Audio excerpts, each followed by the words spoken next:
battleship's guns, United States forces move in to drive the Japanese from rocky, fog-bound Attu, strategic island in the Aleutian chain. Troops waiting for the 0 hour. Time to go over the side.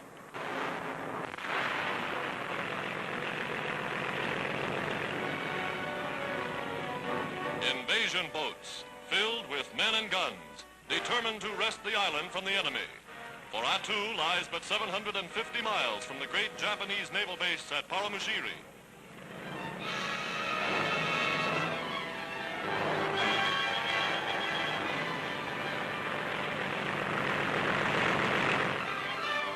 The problem of supplying an expedition to take this vital subarctic outpost is tremendous. But the Americans are well trained for landing such as this, and they're bringing everything they'll need to hold Attu against any future attack.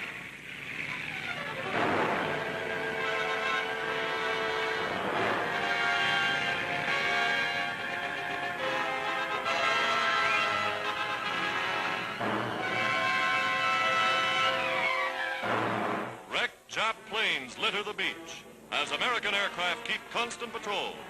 An important victory for United States forces in the Pacific.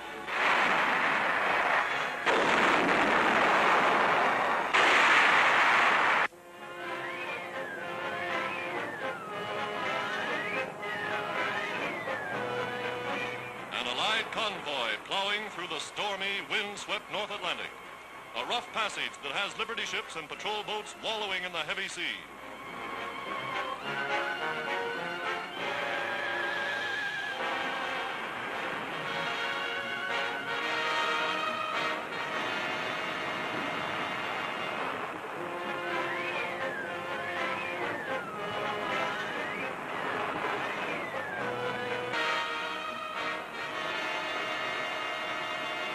With the turbulent ocean now calm as a mill pond, the convoy steams at top speed. For despite Hitler's threats of submarine attack, the convoys are going through.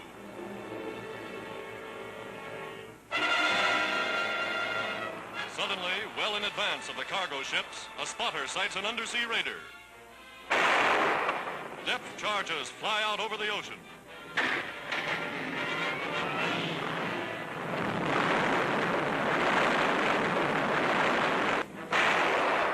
Second volley of high explosives.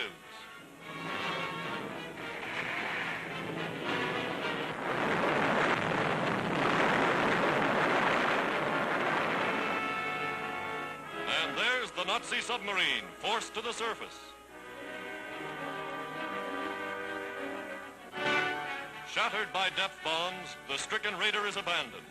One of dozens that are meeting the same fate. The Allies are sinking them faster than the Nazis can build them.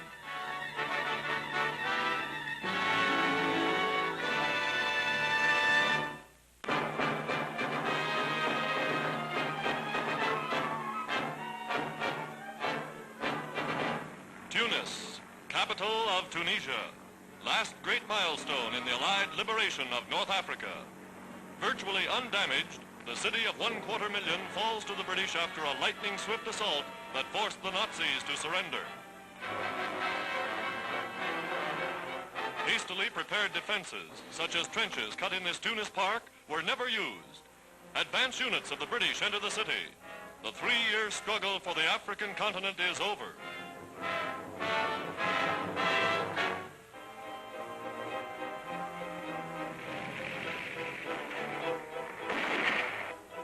Only small groups of enemy snipers remain. Nest after nest is wiped out or forced to surrender.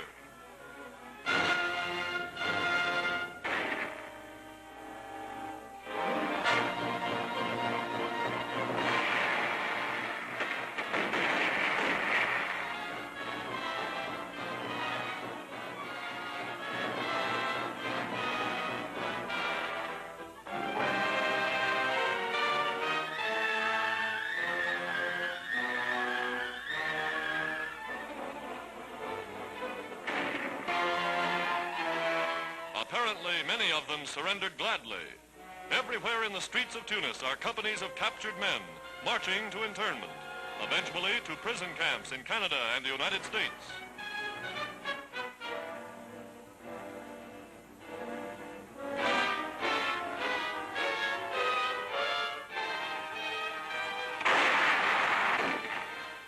enemy stronghold is a half-finished block of apartments.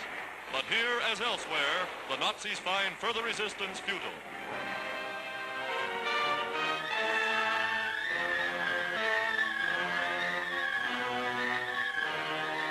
For French troops, bringing in long lines of Nazi prisoners, there is understandable satisfaction. The tide has turned. The liberation of Frenchmen has begun. Italy's Marshal Giovanni Messi, one of the Axis commanders-in-chief, is taken. Mussolini made Messi a field marshal after his utter defeat in Tunisia. Von Arnim is flown by transport from Gibraltar to England. The great Nazi Colonel General Dietlof Jürgen von Arnim, commander of all Axis forces in North Africa. The general who told Hitler he had defended Tunisia to the last cartridge is now in a prison camp. Accorded every courtesy befitting his rank, von Arnim is the richest prize of the battle for Africa.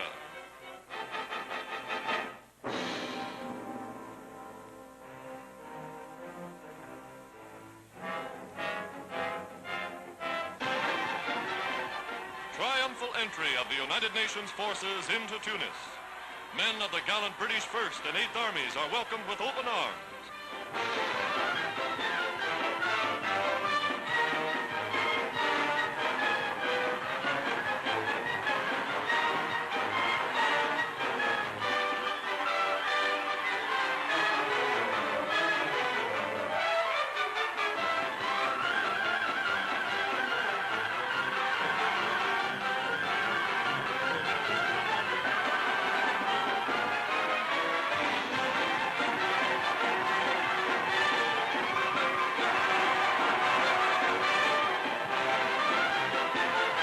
Citizens of Tunis, nearly a quarter of them Italian by birth, leave little doubt as to where their sympathies lie in the conflict.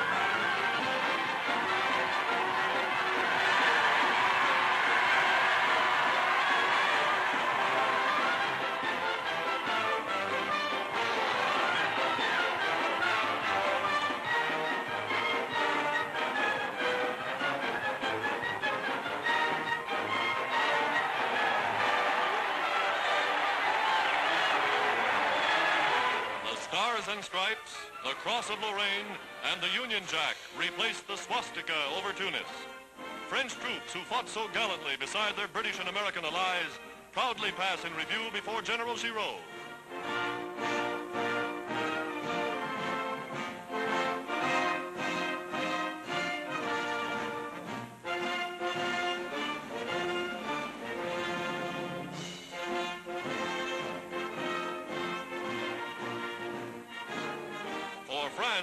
This is a day that will go down in history. Her fighting men are again on the march. A day of hope for the enslaved of Europe.